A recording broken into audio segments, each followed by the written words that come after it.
Hey everyone, welcome to Lumist. In this video, we're going to talk about cartels and collusion.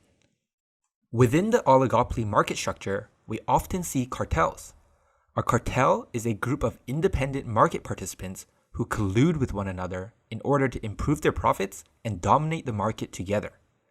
Colluding here refers to non-competitive, illegal agreements between rivals, which disrupt a market's equilibrium. As we have previously learned, firms in an oligopoly can work together or work against each other.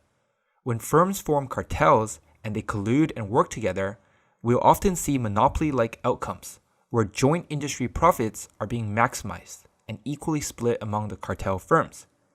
Remember, if they compete, then this will be more like perfect competition. The most famous cartel in the world is probably OPEC, which stands for the Organization of Petroleum Exporting Countries.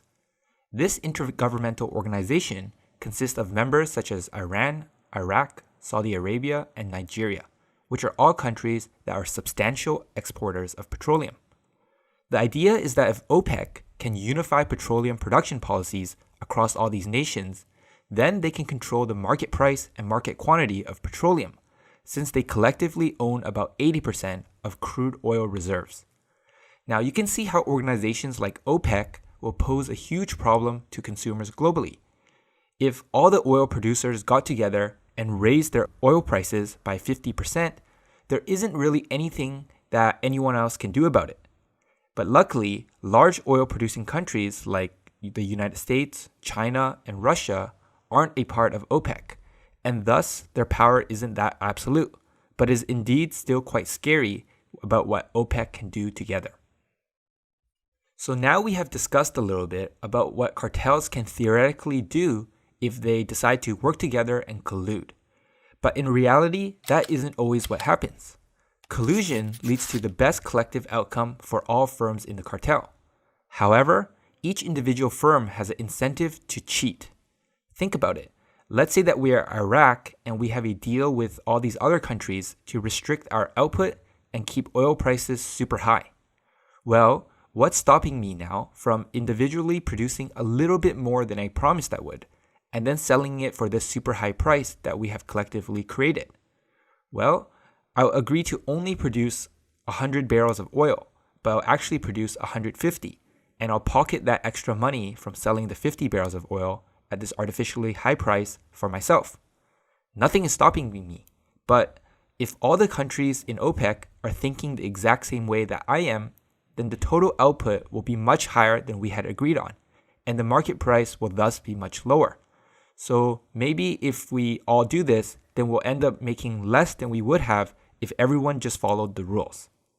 So by responding to what we think other people will do, we arrive at an outcome that is far worse than the collusion outcome. So the conclusion here is that since every participant in a cartel has incentive to cheat, and everyone is afraid of others cheating them, the outcome of a cartel is always a non-cooperative one. Collusion, ending up in a non-cooperative outcome, follows the exact same logic of a prisoner's dilemma game that we previously looked at. Let's take a look at an example. To make things simple here, we see that this cartel only has two members, Firm 1 and Firm 2. Each of them can cooperate and follow the rules, or defect and cheat the other member. If both of them cooperates, we get the best outcome, which is the monopoly profit maximizing outcome of $10 each. Now if both of them cheat, then they'll only get $8 each. And if one cheats while the other doesn't, the one that cheats gets $12 while the other only gets $6. So following the same logic of figuring out the Nash equilibrium through looking at each player's dominant strategy, we will find that each player's dominant strategy is to cheat. 12 is better than 10, and 8 is better than 6. So no matter if they think that the other player is going to choose the cooperative action or the non-cooperative action, looking at their personal payoffs, it's always better to go with the non-cooperative action of defecting and cheating.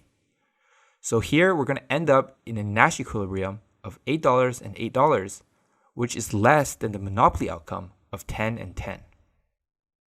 So today we have learned about cartels and collusion, and we found out that cartels are actually not stable. Since every participant in a cartel has incentive to cheat, and everyone is afraid that others will cheat them, the outcome that cartel firms will always decide to do is always the non-cooperative one.